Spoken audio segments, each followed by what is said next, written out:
చాందిని రెడ్డి వాకాటి, నేను Nellore district. So Liberty Congress తరఫున ఎంపీగా నంద్యాలలో నామినేషన్ చేశాను. సో ఉమెన్ ఎంపవర్మెంట్ అనేది చాలా ఇంక్రీజ్ అవుతున్నది కాబట్టి డిక్రీజ్ చేయడానికి నా సైడ్ నుంచి నా వల్ల అయినంత వరకు కృషి చేస్తాను. పువర్టీ అనేది చాలా ఇంక్రీజ్ అవుతున్నది, సో డిక్రీజ్ చేయాలి. అందరూ డిక్రీజ్ చేస్తామంటున్నారు కానీ ఇంకా ఇంకా ఇంక్రీజ్ అవుతున్నది కాబట్టి ఈ డిక్రీజ్ చేయాలి. అసలు పువర్టీ అనేది లేకుండా చేయాలనుకుంటున్నాను. అంటే నెల్లూరు అంటే కొంచెం డెవలప్డ్గా ఉంటుంది.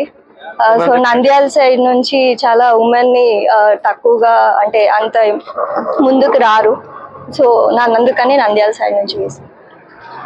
పువర్టీ అనేది మ్యాక్సిమం నా వల్ల అయినంత వరకు తగ్గిస్తాను.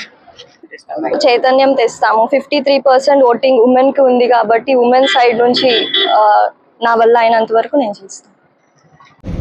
నేషనల్ లిబరల్ పార్టీ తరఫున మా క్యాండిడేట్ మేడం గారిని నిలబెట్టాము. ఇక్కడ ఈమె స్టేట్స్లో అంత బాగా చదివి హై ఎడ్యుకేషన్ చేసి ఉన్నారు.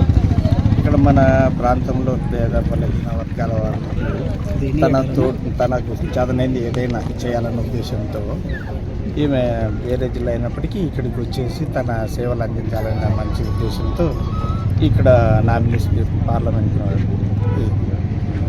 ఎంపీకి నంద్యాల నుంచి నామినేషన్ చేయడం జరిగింది.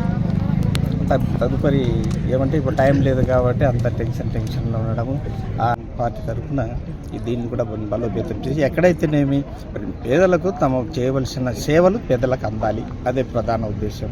దాని ప్రకారం నిరుద్యోగులకు అయితేనేమి, బడుగు బలహీన వర్గాల వారికి అయితేనేమి ఈ పేదరిక నిర్మూలన కోసం ఎక్కువగా పాటుపడాలన్న ఉద్దేశంతో మేడం గారు పార్లమెంట్కు అప్లై చేస్తున్నారు. మీ అందరి సహకారం ఉంటే తప్పకుండా విన్ అయినా అనుకుంటున్నాను.